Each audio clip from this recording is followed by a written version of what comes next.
Yeah, we'll have a smaller group competing this week, and so we'll just back off with the volume of the training that we'll be doing. So they'll do a little workout today, this is Tuesday, and then be prepared to race on Friday. So it's not a big deal.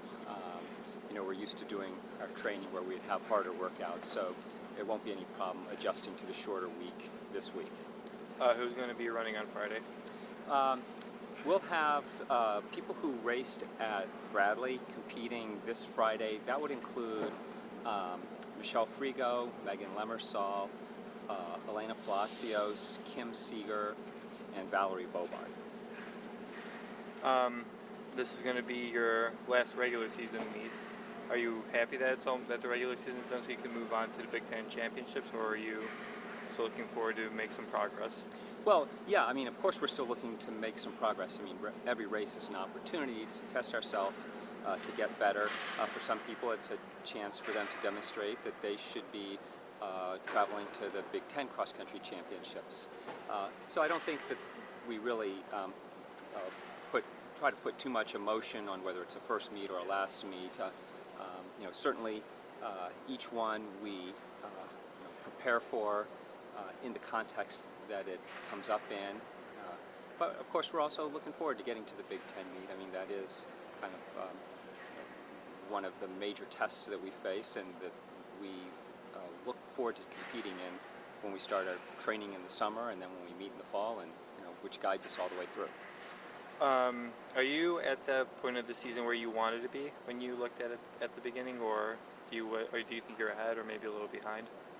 I don't think I really necessarily had yardsticks established at various points in the season. I don't know if that's just because, I think one of the things is we always want to be in a position to be flexible. I think, there's some circumstances where we're way ahead of where I thought we'd be, and there's some circumstances where I was hoping things would be better. But we deal with the reality of the situation that we're in, and so I'm very optimistic going forward that we're in a position to compete well at the Big Ten meet. So that's what the most important thing is. Is everyone going to be doing easy practice this week, or are the runners who are going to be competing going to be doing something different? Or yeah, we do have two separate tracks for the people who will be competing this week and those who won't. And again, it's at this time of the year things get tuned more to the individual needs. So I wouldn't necessarily it's going to be harder or easier, but it is going to be more specific to each individual. It's going to be a home meet. Is that exciting for the players? Oh yeah, of course. We always get excited running in front of the home crowd. We like the venue.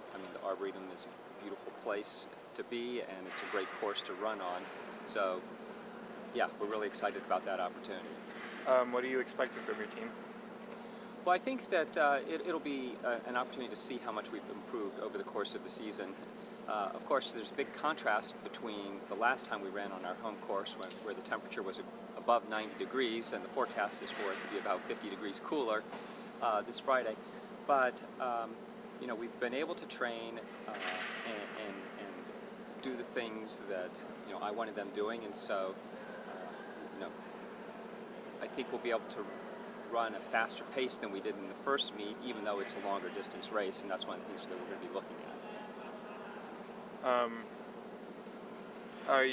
Is the competition, are you looking forward to competition, or are you just focusing on your team mostly in this last meet? We always have to look forward to competition. The objective isn't to have a time trial. We measure ourselves, especially in cross country, not on the basis of times, but on how we compete against other people. And there will be good competition. A lot of the teams in the state will be represented here, and so we want to see how we measure up. So the competition is very important.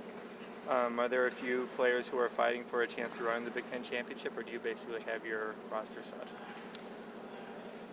Everybody always has an opportunity to make the Big Ten team. So we don't want to close any doors. We don't want people feeling too comfortable, and we don't want people to feel that opportunities are being denied. So it's up to each individual to demonstrate that they're in a position to compete at that level. And so, I guess they will be the ones that decide, to help make me have a harder decision to make.